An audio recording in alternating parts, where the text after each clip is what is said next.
तो test number 6 तक हम लोगों ने कर लिया था, अभी टेस्ट नंबर 7 है ये। तो टेस्ट नंबर 7 में हम देखते हैं पहला क्वेश्चन क्षेत्रीय ग्रामीण बैंक के बारे में पूछ रहा है। क्षेत्रीय ग्रामीण बैंक जो है क्या है? तो क्षेत्रीय ग्रामीण यानी कि इसको बोलते हैं रीजनल रूरल बैंक्स, जिसकी स्थापना केंद्र सरकार, राज्य सरकार और सार्वजनिक क्षेत्र के बैंकों द्वारा संयुक्त रूप से की जाती है। तो ये तो सही है कि आरआरबी की स्थापना जो है केंद्र सरकार, राज्य सरकार और सार्वजनिक क्षेत्र के बैंक करते हैं, जिनमें से राज्य सरकार की हिस्सेदारी सबसे ज़्यादा होती है। ये गलत है, पहला ऑप्शन सही है मतलब, लेकिन सेकंड वाला जो लाइन यहाँ जोड़ दिया है ये गलत है, क्योंकि ये राज्य सरकार नहीं होती, केंद्र सरकार होती है। केंद्र सरकार का योगदान जो होता है 50% होता है, राज्य सरकार का 15%, और जो प्रायोजित बैंक होते हैं उनका होता है कि 15%। तो इसलिए गलत हो जाएगा। दूसरा है ये आरबीआई द्वारा विनियमित होते हैं और राज्य सरकारों द्वारा इनकी निगरानी की जाती है। तो इसका ऑप्शन देखेंगे आंसर में। और थर्ड है आरआरबी के लिए प्राथमिकता क्षेत्रीय ऋण के लक्ष्य उनके समायोजित निवल बैंक ऋण एएनबीसी का 90% है। तो इसका आंसर देख लेते हैं। पहला का आंसर डी हो जाएगा। डी मतलब कि डी कौन सा ऑप्शन होगा? कोई नहीं, मतलब तीनों गलत हैं। ये आरबीआई द्वारा विनियमित होते हैं क्या? तो इसमें देख लेते हैं किसके द्वारा विनियमित होते हैं। पहला तो सही नहीं है, क्योंकि हमने पहला ही देख लिया था कि इसमें मतलब केंद्र सरकार का 50% योगदान होता है सबसे ज़्यादा, और राज्य सरकार का होता है योगदान 35%, और सॉरी 15%, और प्रायोजित बैंक का 35% होता है। तो इसलिए पहला सही नहीं होगा, क्योंकि वहाँ पे ऑप्शन में जो दिया है कह रहा राज्य सरकार का सबसे ज़्यादा होता है, जबकि होता किसका है? केंद्र सरकार का। दूसरा है इसके विनियमन और पर्यवेक्षण। तो क्षेत्रीय स्तर पर इनकी निगरानी जो है राष्ट्रीय कृषि और ग्रामीण विकास बैंक नाबार्ड के द्वारा की जाती है। नाबार्ड की स्थापना 12 जुलाई 1982 में हुई थी। तो इसकी निगरानी इसी के द्वारा, नाबार्ड के द्वारा की जाती है, और वहाँ पे आरबीआई लिखा है, तो इसलिए ये वाला आरबीआई यहाँ पे लिखा, आरबीआई द्वारा विनियमित होते हैं और राज्य सरकारों द्वारा इनकी निगरानी होती है, इसलिए गलत हो जाएगा, क्योंकि राज्य सरकार द्वारा निगरानी नहीं होती है बल्कि नाबार्ड द्वारा निगरानी होती है। और जो परिचालनात्मक स्तर है उसके राज्य सरकारों द्वारा किया जाता है। तो इसलिए दूसरा भी सही नहीं है। और थर्ड वाला क्यों सही नहीं है? क्योंकि आरबीआई के दिशा निर्देश के अनुसार जो आरआरबीज के लिए प्राथमिकता वाले क्षेत्र को ऋण देने का लक्ष्य वर्तमान में उनके समायोजित निवल बैंक ऋण एएनबीसी का 75% निर्धारित किया गया है, और यहाँ पे क्या दिया हुआ है कि 90%। तो 90% नहीं बल्कि 75% निर्धारित किया गया है। तो इस पहले क्वेश्चन का आंसर हो जाएगा ए भी गलत, तो तीनों गलत हो जाएंगे, इसलिए ऑप्शन सी नंबर गलत हो जाएगा। सेकंड नंबर क्वेश्चन है, यह अवधारणा वर्णन करती है कि करारोपण और ऋण ग्रहण वित्तीय व्यय के लिए समतुल्य साधन है। आज जब सरकार ऋण को लेकर व्यय में वृद्धि करती है, जिस ऋण का भुगतान भविष्य में करों के द्वारा किया जाएगा, तो अर्थव्यवस्था पर इसका वैसा ही प्रभाव पड़ेगा जैसा कि आज कर में वृद्धि के द्वारा वित्त की व्यवस्था करके सरकारी व्यय में वृद्धि करने से पड़ता है। उपयुक्त परिच्छेद द्वारा निम्नलिखित अवधारणाओं में से किसका वर्णन किया गया है? तो इसका आंसर देखते हैं। दूसरा का ए आंसर हो जाएगा। ए मतलब कि ये रिकार्डो समतुल्यता के बारे में ये वर्णन किया गया है, जो कि रिकार्डो समतुल्यता क्या होती है कि जो करारोपण और ऋण ग्रहण वित्तीय व्यय के लिए जो समतुल्य साधन है, और आज जब सरकार ऋण लेकर व्यय में वृद्धि करती है जिस पर ऋण का भुगतान भविष्य में करों के द्वारा किया जाएगा, तो अर्थव्यवस्था पर इसका वैसा ही प्रभाव पड़ेगा जैसा कि आज कर में वृद्धि के द्वारा वित्त की। ये सब जो है पूरा एक्सप्लेनेशन जो है रिकार्डो समतुल्यता के बारे में बताया गया, तो इसको थोड़ा आप लोग पढ़ के समझ लीजिएगा। इसमें देखिए क्या है कि सरकार अपने बजटीय घाटों को या तो करारोपण, ऋण ग्रहण तथा मुद्रा मुद्रित करके वित्त पोषित करती है। जो बजटीय घाटा है उसको कैसे करती है? कर कर को आरोपित करके, चाहे ऋण ग्रहण से ऋण ग्रहण कर लेती है कहीं से, या मुद्रा को मुद्रित कर देती है, तो अपना बजटीय घाटे को क्या करती है? वित्त पोषित करती है। और फिर इसके बाद है कि ऋण ग्रहण से सरकार का कर्ज बढ़ जाता है। यह ऋण ग्रहण सरकार को कम उपभोग करने के बोझ को भविष्य की पीढ़ियों पर हस्तांतरित करने में सहायता करती है। ऐसा इसलिए है क्योंकि सरकार बॉन्ड जारी करके वर्तमान में जनता से जो उधार लेती है उसका भुगतान कर में वृद्धि करके वर्षों बाद कर सकती है। तो ये जो है रिकार्डो देखो तीन चीज़ें हैं इसमें, डेबिट रिकार्डो भी है। तो डेबिट रिकार्डो में वही रिकार्डो समतुल्यता भी इसी को कहते हैं। इसको क्या कहा, इसको पहले कहा जाता था कि उच्च घाटे की स्थिति में जब लोग अधिक बचत करते हैं, जब घाटा उच्च होने लगे तो लोग अधिक बचत करते हैं, जिसे रिकार्डो समतुल्यता कहते हैं। और 19वीं शताब्दी में महान अर्थशास्त्रियों में जो रिकार्डो थे वो एक थे डेविड रिकार्डो, और इन्हीं के नाम पर रिकार्डो समतुल्यता बनी है, क्योंकि इसमें कहा जाता है कि करारोपण और ऋण ग्रहण के द्वारा वित्तीय व्यय के लिए समतुल्य साधन है। ये जो क्या है कि जब हम बजटीय घाटा होता है तो हम क्या करते हैं, या तो कर आरोपित करेंगे या तो ऋण ग्रहण कहीं से कर लेंगे या तो मुद्रा को मुद्रित करेंगे, तो इससे जो होता है हमारा समतुल्यता बनी रहती है। तो इसलिए इसका ऑप्शन जो हो जाएगा दूसरा का ए ऑप्शन जो हो जाएगा करेक्ट हो जाएगा। तीसरा क्वेश्चन है, दूसरा का ए ऑप्शन सही हो जाएगा। तीसरा क्वेश्चन है, भारत में अवस्थित एक जापानी कार कंपनी का उत्पादन किस में आएगा? क्या ये जापान के सकल घरेलू उत्पाद जीडीपी में किंतु भारत के सकल राष्ट्रीय उत्पाद जीएनपी में शामिल होगा? ये गलत है, क्योंकि भारत में अवस्थित है ना, तो भारत की जीडीपी में शामिल होगा, जापान के सकल जीडीपी में थोड़ी होगा। ये गलत हो जाएगा। दूसरा कह रहा है जापान और भारत दोनों के सकल घरेलू उत्पाद में शामिल होगा, ये भी गलत हो जाएगा। भारत के सकल घरेलू उत्पाद में ये करेक्ट है, किंतु जापान के सकल राष्ट्रीय उत्पाद जीएनपी में, क्योंकि जीडीपी में क्या होता है कि घरेलू बाजार में जितने भी, जैसे भारत में कितनी भी वस्तुएं बन रही हैं उसको जीडीपी के अंतर्गत लिया जाता है, तो जीडीपी में आएगा ये जो भारत में अवस्थित जापानी कार है। चूँकि ये जापान से निर्मित है तो इसलिए जापान के जीएनपी में आएगा, तो ये तीसरा वाला करेक्ट हो जाएगा। फिर इसका एक्सप्लेनेशन पढ़ लेते हैं तीसरे का। कह रहा है सकल घरेलू उत्पाद अंतिम वस्तुओं और सेवाओं के मौद्रिक मूल्य की माप होती है, यानी कि जीडीपी ग्रॉस डोमेस्टिक प्रोडक्ट जो होता है वो अंतिम वस्तुओं और सेवाओं के मौद्रिक मूल्य की माप होती है। यहाँ अंतिम वस्तुओं और सेवाओं का आशय किसी देश के भीतर एक निश्चित समय अवधि में, जैसे एक तिमाही हो या एक वर्ष हो, में उत्पादित और अंतिम उपयोगकर्ता द्वारा क्रय की वस्तुओं की सेवाओं से, मतलब अपने देश में जो जितना भी हम लोग उत्पाद करते हैं, चाहे भारत में जितना भी उत्पाद होगा वो भारत की जीडीपी के अंतर्गत आएगा, भले से वो जापान वाले ही बना रहे हैं। तो इसलिए ये सकल जीएनपी, और जीएनपी क्या होता है? जीएनपी होता है कि अगर भारत में जापान की बन रही है तो वो जापान की जीएनपी में गणना होगी, लेकिन जीडीपी में किसकी गणना होगी? वो भारत की, क्योंकि भारत में बन रही है। तो ये अंतर होता है, तो इसलिए तीसरा का जो है सी ऑप्शन जो है करेक्ट हो जाएगा। चौथा नंबर क्वेश्चन देखते हैं कि समष्टि अर्थशास्त्र के बारे में पूछ रहा है। तो समष्टि अर्थशास्त्र में व्यापक मुद्रा में प्रचलन में मुद्रा के साथ निम्नलिखित में से कौन सा शामिल है? क्या वाणिज्यिक बैंकों और डाकघरों के पास रखी सावधि जमा शामिल होती है? ये सही है। बैंकों के पास रखी जमाएं शामिल होती हैं, ये भी सही है। तो ए और बी जो है दोनों करेक्ट हैं, चौथा का सी समष्टि अर्थशास्त्र में। जबकि आरबीआई के पास जमा किए गए बैंकों के नगद रिजर्व इसमें समष्टि अर्थशास्त्र में शामिल नहीं है, तो चौथा का ऑप्शन सी ही दिया हुआ है इसमें करेक्ट। व्यापक मुद्रा क्या होती है? संकीर्ण मुद्रा प्लस, देखो M3 M4 होती है व्यापक मुद्रा, संकीर्ण मुद्रा M1 M2 होती है। वाणिज्यिक बैंकों और डाकघर जैसे बचतों के संगठन के पास रखी सावधि जमाएं होती हैं। और इसमें देखिए इसका फार्मूला भी बनेगा कि दो घटक संकीर्ण मुद्रा में शामिल होते हैं। आरबीआई द्वारा M1 के रूप में प्रदर्शित किया जाता है, यह मुद्रा आपूर्ति का सर्वाधिक तरल हिस्सा होता है। और सावधि जमा की एक निश्चित परिपक्वता अवधि होती है, इसलिए इस अवधि को समाप्ति से पहले इसे वापस नहीं लिया जा सकता। और M3 क्या होती है? व्यापक मुद्रा। और M4 भी व्यापक मुद्रा होती है। और M0 क्या होती है? आरबीआई के पास जो जमा किए गए नगद रिजर्व होते हैं उनकी गणना M0 अर्थात मौद्रिक आधार के तहत तय की जाती है। तो इसका जो फार्मूला होता है M1 M2 M3 M4 का, इसको जो है आप लोग देख लीजिएगा, क्योंकि इसमें तो लिखा नहीं हुआ है और मुझे भी थोड़ा अभी इसका उतना CD और DD जो होती है M1 की होती है, और M2 में भी ऐसे आते हैं, तो आप लोग इसको एक बार रिवाइज कर लेना। इसमें तो लिखा नहीं है तो बता देता, और मुझे भी अभी थोड़ा याद नहीं पूरा रह गया है, तो इसको मैं रिवाइज करूँगा। बाकी चौथा का सी हो गया। और पांचवा का आंसर जो है, पांचवा कह रहा है क्वेश्चन, इस सार्वजनिक निजी भागीदारी मॉडल के तहत लागत पूरी तरह से सरकार द्वारा वहन की जाती है। सरकार निजी अभिकर्ताओं से इंजीनियरिंग कार्यों के लिए नीलामी आमंत्रित करती है। कच्चे माल की खरीद और निर्माण लागत सरकार द्वारा वहन की जाती है। निजी क्षेत्र की भागीदारी न्यूनतम होती है और इंजीनियरिंग विशेषज्ञता की प्रदायगी तक सीमित होती है। इसमें कह रहा है उपरोक्त परिच्छेद निम्नलिखित में से किस निवेश मॉडल को प्रदर्शित करता है? Build operate and transfer annuity model, engineering procurement and construction model, build operate and transfer model, hybrid annuity model. तो ये जो है पांचवा आंसर किसका है? पांचवा बी है। बी बोले तो build operate and transfer annuity model किसके बारे में बता रहा है? Build operate transfer annuity model किसी दूसरे मॉडल का वर्णन करता है। अब इसके बारे में पढ़ लेंगे। ये जो इंजीनियरिंग के बारे में बता रहा है ना, तो इसलिए engineering procurement and construction model के बारे में बता रहा है। तो एक बार एक्सप्लेनेशन इसका पढ़ लेते हैं।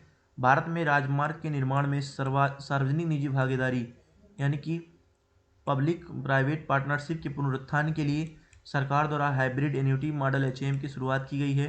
वर्तमान में सरकार द्वारा निजी क्षेत्र की भागीदारी के साथ 3 अलग अलग model PP annuity, PP toll और EPC यानी कि इंजीनियरिंग प्रोक्योरमेंट एंड कंस्ट्रक्शन का अनुसरण किया जा रहा है।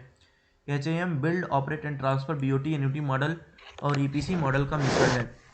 क्या होता है build operate and transfer BOT annuity model? इसके तहत एक डेवलपर क्या करता है? किसी राजमार्ग का निर्माण करता है और उसे एक निश्चित अवधि के लिए संचालित करता है।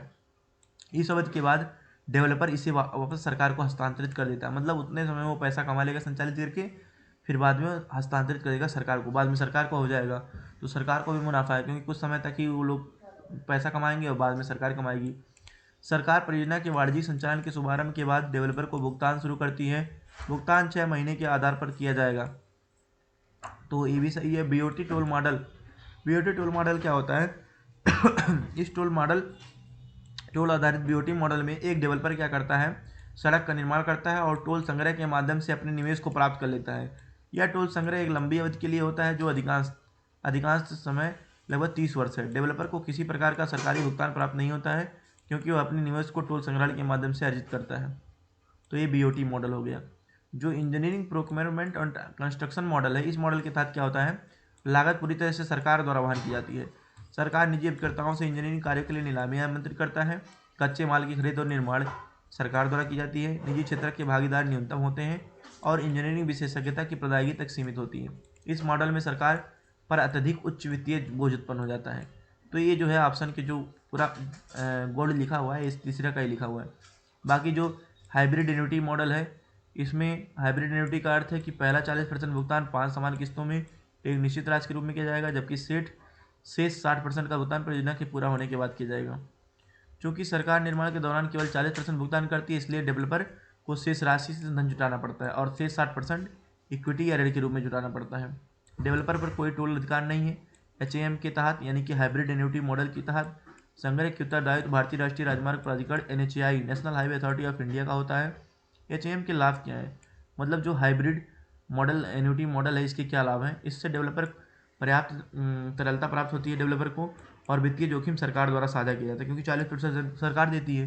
हालांकि build operate and transfer toll में डेवलपर निर्माण और रखरखाव को जोखिम वहन करता है, उसे केवल आंशिक रूप से वित्त में पोफड़ जोखिम वहन करना पड़ता है। सरकार द्वारा उल्लिखित हुई परियोजनाओं में HAM का उपयोग करके नीति अपनाई गई है, जहां अन्य मॉडल लागू नहीं है। तो इसमें चारों मॉडल जो है मैंने पढ़ दिए हैं। थोड़ा समझ में नहीं आया होगा तो एक बार पॉज करके खुद समझने की कोशिश करिएगा। बाकी जो ये वाला लिखा हुआ है 5वां क्वेश्चन की, कह रहा है कि इसमें जो है नीलामी आमंत्रित करती है, आधा सरकार वहन करती है 40% कच्चे माल की खरीद वरीद में, तो ये सब किसका है? Engineering procurement and construction model. इसमें build operate and transfer model, पहले बिल्ड करो, फिर ऑपरेट करो, उसको संचालन करो, चलाओ, फिर कुछ साल तक, फिर उसको ट्रांसफर करो सरकार को, ये वाला मॉडल है। Build operate and transfer toll model, toll का संग्रहण करिए उसमें। हाइब्रिड एन्युटी मॉडल क्या होता है? हाइब्रिड एन्युटी मॉडल में सारे चीज़ आ जाते हैं इसमें, मतलब। फिर है ट्रेजरी बिल के बारे में पूछ रहे हैं। ट्रेजरी बिल जो है 364 दिनों से अधिक की प्रक्रिया के लिए जारी किए जाते हैं, बस गलत है ये। और ये जीरो कूपन सिक्योरिटीज हैं जिन्हें छूट पर जारी किया जाता है, ये तो सही लग रहा है मुझे। अंकित मूल्य पर भुनाया जाता है क्या? छठवां का देखते हैं, छठवां का ये सही। हाँ, ट्रेजरी बिल के बारे में क्वेश्चन पूछता है। ये शून्य कूपन सरकारी प्रतिभूतियाँ हैं जिन्हें छूट पर जारी की जाती है और परिपक्वता के बाद अंकित मूल्य पर भुनाया जाता है, मैंने दिया जाता है। निवेशकों को मिलने वाला रिटर्न परिपक्वता और प्राप्त अंकित मूल्य और छूट के बाद देय निर्गम जारी करने के मूल्य के बीच अंतर होता है, इसलिए कथन एक सही है। दूसरा कथन क्यों नहीं सही है? क्योंकि इसमें इन्हें सरकार के नीलामी कार्यक्रम के तहत अल्पकालिक प्राप्ति व्यय संतुलन को दूर करने के लिए जारी किया जाता है।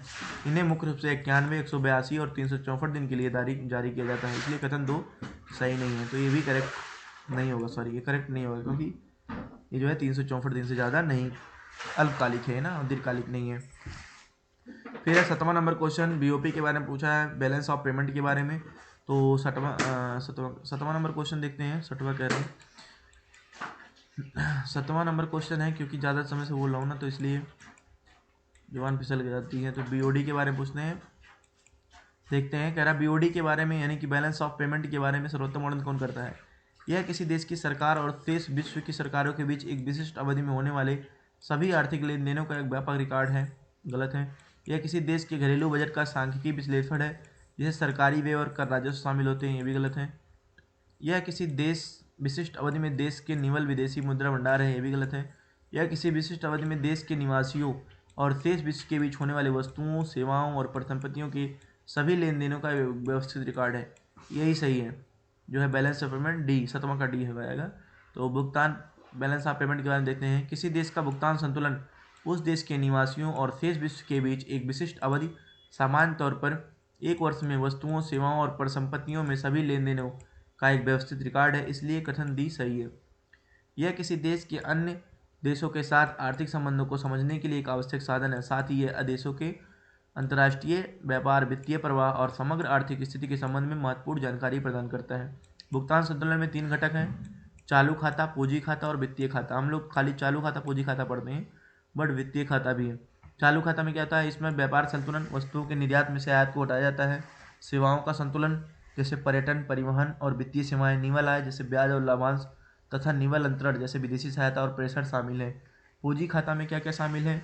जैसे गैर वित्तीय संपत्तियां हो गई, अस्थावर संपदा, पेटेंट कराना हो गया, पूंजी खाता में आता है। एफडीआई होगा, प्रत्यक्ष विदेशी निवेश, पोर्टफोलियो निवेश हो गया, ऋण की खरीद बिक्री हो गई, ये सब पूंजी खाता के अंतर्गत आते हैं। बाकी वित्तीय खाता में अधिकारी रिजर्व, विदेश में प्रत्यक्ष निवेश, पोर्टफोलियो निवेश, ये भी सब आते हैं। गलत कथनों की जो व्याख्या है, क्या क्या है गलत कथन में, जो उसमें दिए हुए हैं गलत कथन। जैसे गलत कथनों की व्याख्या मतलब कि अब इसमें 7वां का डी है ना, तो 7वां का पहला क्यों गलत है, तो उसके बारे में दिया हुआ है, ये देखते हैं। किसी देश की सरकार और शेष विश्व की सरकारों के बीच एक विशिष्ट अवधि में होने वाले सभी आर्थिक लेन देनों का एक व्यापक रिकॉर्ड, यह कथन गलत है, क्योंकि भुगतान संतुलन में न केवल सरकारों के बीच बल्कि निजी क्षेत्र की संस्थाओं सहित निवासियों और गैर निवासियों के बीच भी लेन देन शामिल होता है। यहाँ लिखा है शेष विश्व की सरकारों के बीच, इसलिए गलत है। और किसी देश में घरेलू बजट का सांख्यिकी विश्लेषण, जिसमें सरकारी व्यय और कर राजस्व शामिल है, यह कथन गलत है, क्योंकि भुगतान संतुलन अंतर्राष्ट्रीय लेन देन पर केंद्रित होता है, घरेलू बजट पर नहीं, अंतर्राष्ट्रीय लेन देन पर केंद्रित होता है। जबकि किसी देश का घरेलू बजट उसके आंतरिक राजकोषीय संचालन संबंधित होता है, लेकिन ये तो पूरा अंतर्राष्ट्रीय है, इसलिए ये भी गलत हो जाएगा।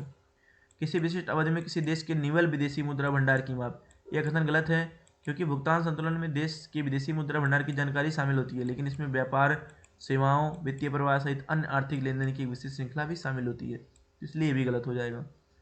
8वां नंबर क्वेश्चन देखते हैं।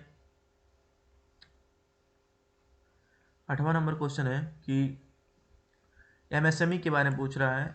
सूक्ष्म प्रौद्योगिकी इसको बोलते हैं, मैं क्या इसका फुल फॉर्म थोड़ा सा भी देखेंगे। सूक्ष्म उद्यम ऐसे उद्यम है जिनका निवेश 1 करोड़ रुपए से और वार्षिक कारोबार 5 करोड़ रुपए से अधिक ना हो। मतलब उसका वार्षिक 1 करोड़ रुपए से वार्षिक कारोबार 5 करोड़ रुपए से अधिक ना हो, तो उसे जो है सूक्ष्म उद्यम बोलते हैं, तो ये सही है। लघु उद्यम ऐसे उद्यम है जिनका निवेश 10 करोड़ रुपए से और वार्षिक कारोबार 50 करोड़ से, इसको लघु उद्यम बोलते हैं। और मध्यम उद्यम ऐसे हैं जिनका निवेश 100 करोड़। अच्छा बताओ, सूक्ष्म, लघु, मध्यम, मध्यम वाला गलत हो जाएगा, क्योंकि 500 करोड़ तो नहीं जाएगा। कहाँ तक जाएगा इसको देख लेते हैं तीनों के बारे में। एमएसएमई भारतीय अर्थव्यवस्था का आधार है, जो रोजगार सृजन और औद्योगिक उत्पादन और समग्र आर्थिक विकास में महत्वपूर्ण योगदान देते हैं। एमएसएमई के वर्गीकरण क्या है? भारत में एमएसएमई का उनके वार्षिक कारोबार के साथ साथ, चलो इसको हटाओ, सूक्ष्म उद्यम 1 करोड़ से 5 करोड़ के बीच, लघु उद्यम 10 करोड़ से 50 करोड़ के बीच, मध्यम उद्यम 50 करोड़ से 250 करोड़ के बीच, बस। तो ये सारे हैं 3 ऑप्शन, इसलिए तीसरा गलत हो जाएगा।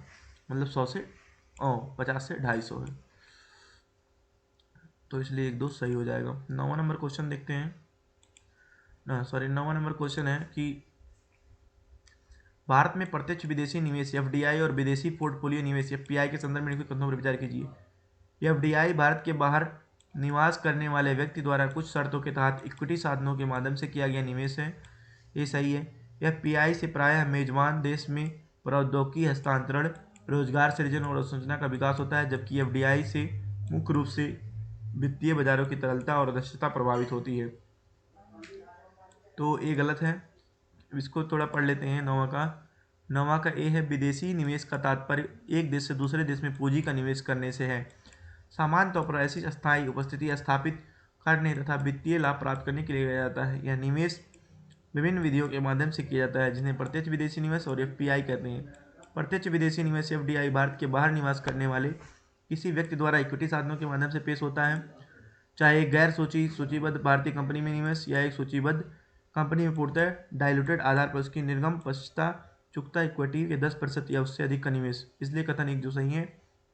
दूसरा है, विदेश पोर्टफोलियो निवेश भारत के बाहर निवेश करने वाले किसी व्यक्ति द्वारा इक्विटी साधनों में उपयोग किया जाने वाला निवेश होता है, जहां ऐसा निवेश किसी सूचीबद्ध भारतीय कंपनी के पूर्णतः डाइल्यूटेड आधार पर उसकी निर्गम पश्चात चुकता इक्विटी के 10% से कम होगा, तथा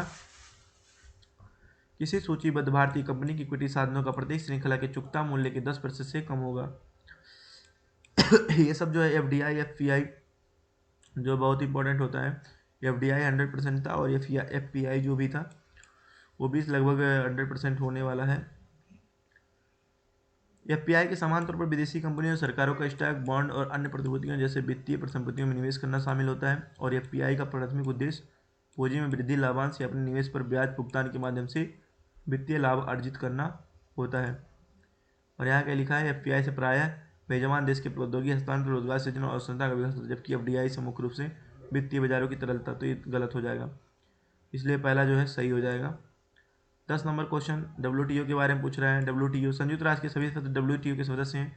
जनरल काउंसिल डब्ल्यूटीओ का सर्वोच्च निर्णय लेने वाला निकाय है। डब्ल्यूटीओ का एक उद्देश्य विभिन्न विनिमय दर की स्थिरता प्राप्त करना है। कौन से कथन सही नहीं है? तो 10वां का आंसर देखते हैं, 10वां का बी। एक नई अंतर्राष्ट्रीय आर्थिक व्यवस्था स्थापित 1944 में ब्रेटन वुड्स सम्मेलन आयोजित किया जाता है। देखो ब्रेटन वुड्स सम्मेलन में हुआ था पहले एक गेट मतलब टैरिफ और व्यापार पर समान समझौता। अंतर्राष्ट्रीय मुद्रा कोष IMF, विश्व बैंक समूह और गेट की स्थापना की गई थी। कौन से समझौते के तहत? ब्रेटन वुड्स समझौते के तहत। 1995 में डब्ल्यूटीओ ने गेट को प्रतिस्थापित कर दिया। मैंने गेट को हटा करके जो टैरिफ और व्यापार समान समझौता है, गेट का फुल फॉर्म देखो इंग्लिश में याद था लेकिन अभी हिंदी देख लिया तो इंग्लिश वाला भी भूल गया। ध्यातव्य कि गेट GWT जो है बहुपक्षीय व्यापार प्रणाली को निगरानी करने वाले संगठन के रूप में 1947 में अस्तित्व में था। जिस सरकार ने गेट पर हस्ताक्षर किए थे उसे मूल रूप से गेट अनुबंधनकारी पक्षकार के रूप में जाना जाता था। नवीन डब्ल्यूटीओ की स्थापना 1995 में हुई थी और 2016 में अफगानिस्तान डब्ल्यूटीओ का नया सदस्य बना था। वर्तमान में डब्ल्यूटीओ के 164 सदस्य शामिल हैं। 164 देशों के अतिरिक्त पर्यवेक्षक के रूप में 24 देश भी शामिल हैं। संयुक्त राष्ट्र में 193 देश शामिल हैं, इसलिए संयुक्त राष्ट्र के सभी सदस्य डब्ल्यूटीओ के सदस्य नहीं है, क्योंकि इसमें तो 164 हैं बाकी 193 तो संयुक्त राष्ट्र में, तो कैसे होंगे? तो गलत है। डब्ल्यूटीओ के 4 प्रमुख कार्यात्मक इकाई हैं: ministerial conference, general council, dispute central body, trade policy. General council WTO का निर्णय लेने वाला सर्वोच्च निकाय है जनरल काउंसिल, तो ये जो है करेक्ट हो जाएगा दूसरा वाला। तीसरा क्यों नहीं सही है? विनिमय दर की स्थिरता सुनिश्चित करना अंतर्राष्ट्रीय IMF का एक उद्देश्य है। ध्यातव्य है कि IMF ब्रेटन वुड्स की एक अन्य संस्था है, तो जो विनिमय दर की वो करती है ना, वो IMF करती है, विनिमय दर की स्थिरता प्राप्त करती है, तो इसलिए गलत हो जाएगा और ये सही हो जाएगा, ये गलत हो जाएगा। तो 1 और 3 गलत हो जाएंगे, तो केवल 2, क्योंकि यहाँ नहीं पूछा सही। आज 10 ही क्वेश्चन करते हैं वैसे भी, क्योंकि जो है मैं आंसर देख करके आज आंसर बता रहा हूँ, इसको एक बार रिवाइज नहीं किया हूँ अच्छे से, तो इसलिए 10 ही क्वेश्चन करते हैं, क्योंकि ऐसे गलत बताना सही नहीं होगा बिना एक बार समझे। तो अगर समझ में नहीं आएगा तो इसको एक बार और रिवाइज कर लेंगे, और नहीं करेंगे तो 11 नंबर से करेंगे। आप लोग इसको समझ लीजिएगा। धन्यवाद।